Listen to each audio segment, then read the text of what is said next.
আসসালামু আলাইকুম সুপ্রিয় এসএসসি 2026 পরীক্ষার্থীরা বন্ধুরা, তোমরা কেমন আছো? আশা করি ভালো আছো। আল্লাহর রহমতে তোমাদের শরীরের সুস্থ কামনায় আমি কিছু কথা বলতে চাই তোমাদের জন্য। আর অল্প কিছুদিনের মধ্যেই তোমাদের জীবনের কাঙ্ক্ষিত সেই এসএসসি পরীক্ষা শুরু হতে যাচ্ছে। আসলে সময় খুবই স্বল্প। এই স্বল্প সময়ে তোমাকে অনেক বড় সিলেবাস কমপ্লিট করে পরীক্ষায় অংশগ্রহণ করতে হবে। ভয়ের কিছু নাই। তোমরা জানো যে এবারে পরীক্ষাটা একটু ভিন্নভাবে হচ্ছে। অনেকে হতাশ, অনেকে খুবই রাগান্বিত। তো হতাশ হওয়ার কিছু নাই ইনশাল্লাহ। যেহেতু সবার জন্যই সমান, সেহেতু তোমার একার ভয় পেয়ে কোনো দরকার নাই। সবার জন্যই সমানভাবে পরীক্ষা অনুষ্ঠিত হবে ইনশাল্লাহ। আমার বিশ্বাস যে এটা তোমাদের জন্য মঙ্গলজনক।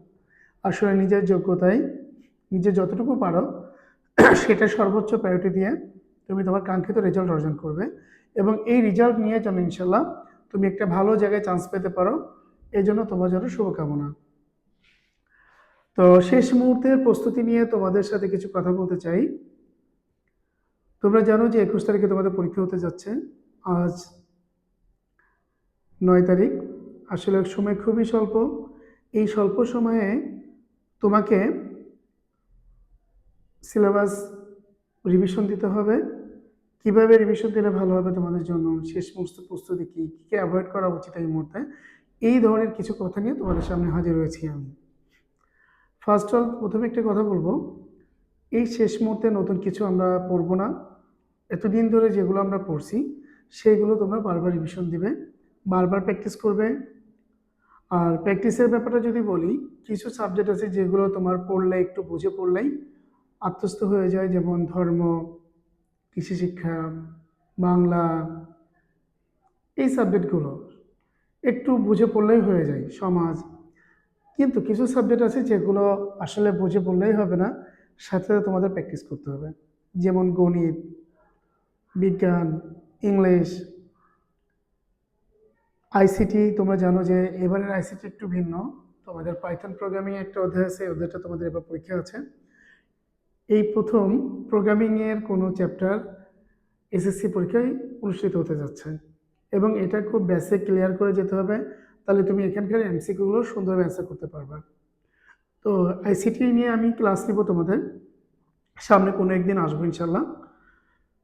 তো এই সাবজেক্টগুলোকে উচ্চতর গণিত, ফিজিক্স, কেমিস্ট্রি, বায়োলজি না, ফিজিক্স, কেমিস্ট্রি, হায়ার ম্যাথ, এগুলো আসলে বুঝে পড়ার সাথে সাথে প্র্যাকটিস করতে হবে খাতায়। তুমি যত বেশি প্র্যাকটিস করবে তত বেশি প্রস্তুতি ভালো হবে, এবং তুমি ইনশাল্লাহ অ্যান্সার করতে পারবে। আর এগুলো দেখলে কখনো মনে রাখা যাবে না। সো আমি বলবো যে এগুলো বারবার প্র্যাকটিস করবে খাতায় শেষ মুহূর্তে এসে, এবং প্রতিদিন তুমি প্রতিটা সাবজেক্ট টাচ করবে। এমন না যে তুমি আজকে একটা সাবজেক্ট পুরো দিন 24 ঘন্টায় পড়ে ফেললা, কালকে অন্য একটা সাবজেক্ট ধরলাম। এভাবে হলে কিন্তু তোমার মধ্যে একটা ভীতি কাজ করবে। এক সপ্তাহ পরে মনে হবে ওই সাবজেক্ট মনে আমি কিছুই পাই না, কিছুই রিভিশন হয়নি, সব এলোমেলো হয়ে যাবে। এই জন্য তোমাদেরকে বলতে চাই যে তোমরা যেটা করবে সেটা হচ্ছে প্রতিটা সাবজেক্ট প্রতিদিন টাচে রাখবে। এর জন্য একটা রুটিন করে নিতে পারো, যে 24 ঘন্টা একটা রুটিন। যেহেতু এখন স্কুল নাই, শুধু বাসায় থেকে পড়াশোনা আর নিজেকে রেস্ট রাখা। তো 24 ঘন্টা একটা রুটিন বা প্ল্যান করে ফেলতে পারো। প্রয়োজনে আমি তোমাদেরকে পরবর্তীতে কোনো একদিন এই 24 ঘন্টার রুটিন দিতে পারবো। আমি একটু সারসংক্ষেপ যদি আজকে বলি, তুমি সকাল ভোরবেলায় ঘুম থেকে ওঠার চেষ্টা করবে, 5:30টায় ঘুম থেকে ওঠার ট্রাই করবে, ফজরের নামাজটা পড়বে, 6টা বা 6টা 20 থেকে তুমি পড়াশোনা শুরু করে দেবে। দেখা যাচ্ছে সকালের টাইমটা খুবই ইম্পর্ট্যান্ট, ব্রেন কাজ করে, ফ্রেশ থাকে। তুমি এই সময় তোমার জটিল সাবজেক্টগুলো করতে পারো, যেমন গণিত, উচ্চতর গণিত, ফিজিক্স, কেমিস্ট্রি, যেটা তোমার কাছে সবচেয়ে বেশি কঠিন লাগে, এই সাবজেক্টগুলো তুমি এই সময় প্র্যাকটিস করতে পারো। তো এইভাবে 2 ঘন্টা, কোনোটা 1.5 ঘন্টা, কোনোটা 1 ঘন্টা করে তুমি একটা টাইম করে ফেললে সকালবেলা। এর মধ্যে তুমি খাবারের টাইম রাখলা, একটু রিফ্রেশমেন্টের টাইম রাখলা। দুপুরবেলা 12টা থেকে দেখা যাচ্ছে 2টা বা 3টা পর্যন্ত তুমি তোমার পার্সোনাল টাইম রাখলা, গোসল করা, নামাজ পড়া, খাওয়া দাওয়া, একটু ঘুম বা একটু রেস্ট নেওয়া। আবার 3টা থেকে তুমি পড়াশোনা শুরু করে দিলা। যে সাবজেক্টগুলো একটু কম কঠিন, সমাজ, ধর্ম, বাংলা, এই সাবজেক্টগুলো তুমি ওই টাইমে পড়লাম বিকাল 5টা বা সন্ধ্যা পর্যন্ত। যদি তোমার কোচিং থাকে এই মুহূর্তে এই সময়ের মধ্যে কোচিংটাও রাখবা, কোচিংয়ের টাইমের বাইরে বা প্রাইভেটের বাইরে তুমি আবার পড়াশোনা করে দিবা। আর আমি বলবো যে রাত 11টা 10:30 থেকে 11টার মধ্যে ঘুমানোর ট্রাই করবা। Early to bed, early to rise. তো দেখা যাচ্ছে সকালে যদি ভোরে ঘুম ভেঙে যায় সেটা তোমার জন্য খুবই উপকারী। তো এইভাবে যদি ইনশাল্লাহ একটা রুটিন করে নিতে পারো তাহলে অনেক ভালো হবে তোমার এই মুহূর্তের জন্য। পরবর্তী যে নির্দেশনা সেটি হচ্ছে ধর্মের প্রতি গুরুত্ব দিবে। যারা মুসলিম তারা 5 ওয়াক্ত নামাজ পড়বে ইনশাল্লাহ জামাতের সহিত, এবং সৃষ্টিকর্তার কাছে সাহায্য চাইবে, আল্লাহর কাছে সাহায্য চাইবে। যদি পারে একটু কোরআন পড়বে। যারা অন্য ধর্মের তারাও তোমাদের ধর্মকে গুরুত্ব দিয়ে ধর্ম পালন করবে, কারণ পৃথিবীর কোনো ধর্মই কাউকে খারাপ শেখায় না, ধর্ম খুবই গুরুত্বপূর্ণ। পরবর্তী যে নির্দেশনা তোমাদের জন্য সেটি হচ্ছে পরীক্ষা দিতে হবে প্রচুর পরিমাণে। তোমরা হয়তো বা কোচিং করো বা ব্যাচ পড়ো বা প্রাইভেট পড়ো, যেখানেই পড়ো না কেন এই শেষ মুহূর্তে এসে পরীক্ষায় অংশগ্রহণ করতে হবে, এবং পরীক্ষায় অংশগ্রহণের সময় টাইমের প্রতি খুবই খেয়াল রাখতে হবে। তো কারণ জানো এই টাইমটা যদি খেয়াল রাখো, টাইমে যদি ম্যানেজমেন্ট করতে পারো, তাহলে কিন্তু তুমি কাঙ্ক্ষিত সময়ের মধ্যে তোমার পরীক্ষাটা শেষ করতে পারবে। তো এখন যত বেশি পরীক্ষা দিবা তত বেশি প্রস্তুতি ভালো হবে তোমার জন্য।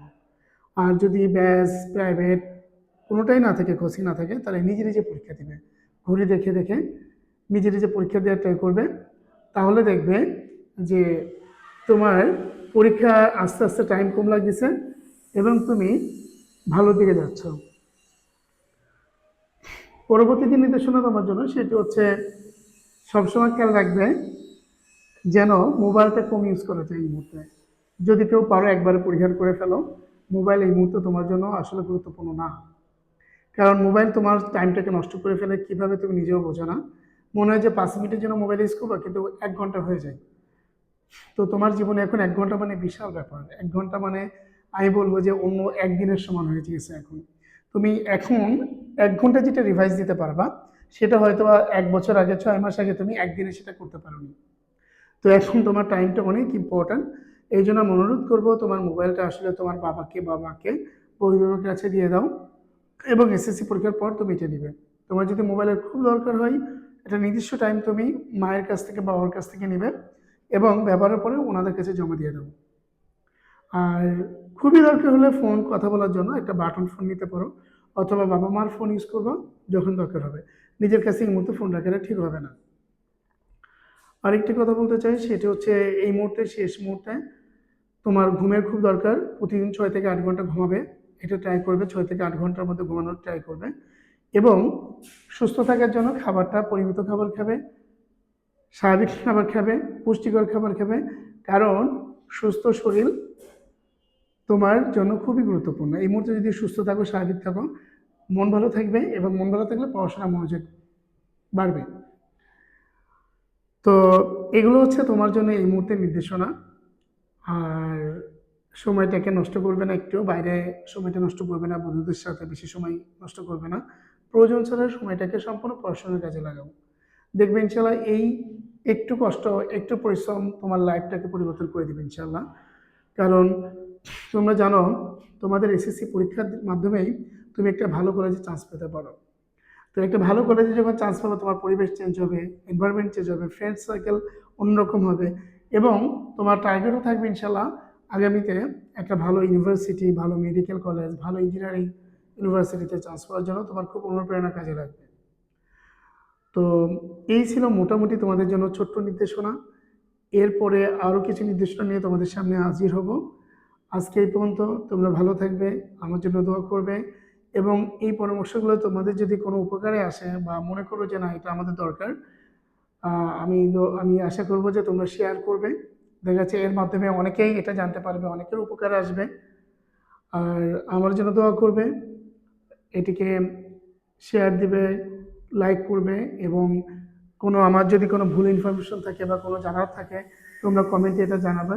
ইনশাল্লাহ আমরা পরবর্তী ভিডিও নিয়ে আসবো তোমাদের জন্য। তো আবারও তোমাদের জন্য শুভকামনা, দোয়া রইল। আল্লাহ যেন তোমাদের কাঙ্ক্ষিত রেজাল্ট করার জন্য যতটুকু হেল্প দরকার সব যেন করেন। ভালো থেকো তোমরা। আসসালামু আলাইকুম রহমতুল্লাহ।